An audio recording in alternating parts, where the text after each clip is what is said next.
CNN obtaining an internal email from the Department of Homeland Security warning staffers to prepare for possible violent civil disturbances around Election Day. Ground zero for those growing tensions right now is Arizona, where some voters are latching on to election lies pushed by Republican candidates running for governor, Senate, and Secretary of State. Donnie O'Sullivan is out front. In the crucial swing state of Arizona, Republican nominees up and down the ballot allege with no substantiated evidence that the 2020 election was stolen. Take, for example, Kari Lake, the Republican nominee for governor. Anybody who was involved in that corrupt, shady, shoddy election of 2020, lock them up. CNN spoke to voters at her recent campaign events about their confidence in the upcoming elections. It's hard to trust anybody anymore. If we have honest elections, there's no question that Kari Lake will win. We asked Maricopa County Board of Supervisors Chairman Bill Gates, who happens to be a Republican, to address their concerns. I think I'd want to ask them about the extent that they can verify that ballots that were mailed out are actually filled out by the people they were intended for and returned by them, and not filled out by anybody else. On the envelope itself, they fill out an affidavit and they sign an affidavit that indicates that it was them. And then if that signature doesn't match the signature that we have in our voter registration records, then we will call them up and try and confirm, did they actually do this? And I think there's some election officials who have gone through FBI type training to look at signatures and to compare them, right? Yes, absolutely. So many eyeballs are looking at this. Do we have people who are trustworthy, who have gone through thorough background checks that we can put in securely, knowing that our elections, both sides,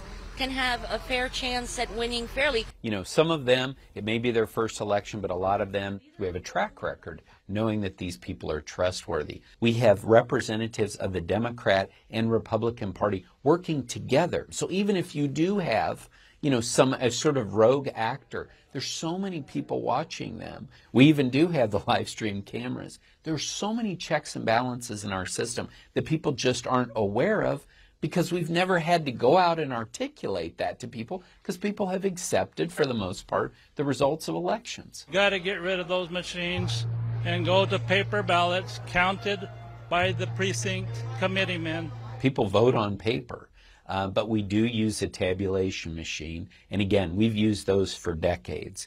We know that those machines have been audited over and over again. We've shown time and time again by many experts that our machines are not connected to the internet in any way. And here's the reality. The machines themselves do a more accurate job of counting votes than humans do. When the count is over, when the machine count is over, we do a hand count audit to confirm that the machines are operating properly. Just to be honest, do a job for the state and your party. Don't make it personal. I agree with him. And so I am a Republican. But having said that, this is a nonpartisan role that we have. The references made to being personal, I think all this has gotten horribly personal. And the personal insults that are hurled back and forth are not good for our democratic republic. But further than that, it's not good for our civilization, for our culture. That's why this is so important. And Erin, you know, spending some time in Maricopa County in Arizona, which is where Bill Gates runs, you know, election officials they're trying so hard to be so transparent and to put everything out there. But you also heard him make that point there about this dehumanization and demonization, not just of senior public officials, but rank and file election workers. It's a really sad situation. It really is, and it's really terrifying. I mean, they're trying so hard to be transparent, answer these questions, and sometimes, you know, but you give the answer to someone, they don't hear it. They don't listen to it. It just is the fear. All right, Donnie, thank you so much. A really incredible report. I want to bring in now the Republican Speaker of Arizona's House of Representatives, Rusty Bowers. In testimony before the January 6th committee, Rusty, I know you detailed your refusal to overturn Arizona's election results, despite the enormous pressure that you were under from then President Trump and others. And what you stood up for was the reality of a fair ballot, and that you wanted the real answer to be what was out there. You stood up for that. And Speaker Bowers, I appreciate your time. So, I thought what was so interesting about Doney's piece, right, is that he talked to voters. What's your question? They asked it. And then Bill Gates gives those detailed answers about possible election fraud in Arizona. He talks about we've got live stream cameras. We do the signature verification. The machines are not connected to the internet. Each one in specific detail. Do you think, Speaker, that will make a difference to any of the people who question the integrity of the election? Well, at least the people offered a thought. They had some question, some specific thing to ask, some desire that a specific point was covered. And he covered them to us. I just wish he would cover it to them personally, if that were even possible.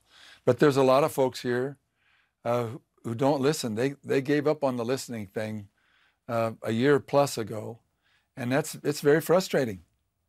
I mean, it's frustrating and it's terrifying, because you say to yourself, how do you break through? Where do you go do that? You can't. How do you talk to every voter? Will they even listen to you if you do? And in your state right now, Republican nominees for governor, U.S. Senate, Secretary of State, and Attorney General, all four of them, Speaker, are Trump-backed election deniers. They have made questioning the election central to their campaigns.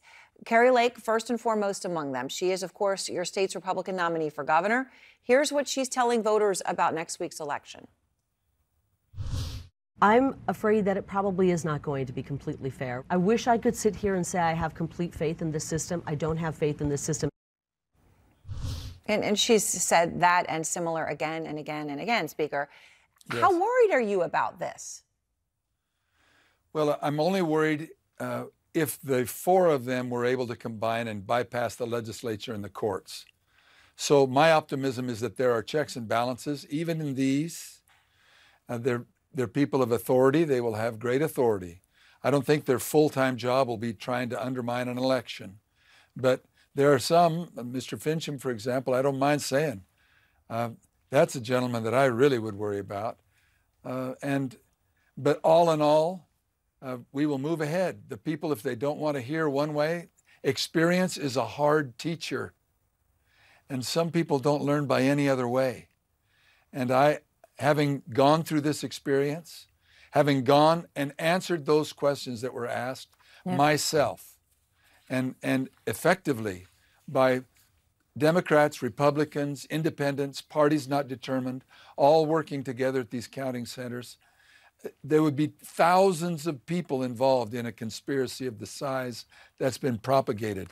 And it just isn't there.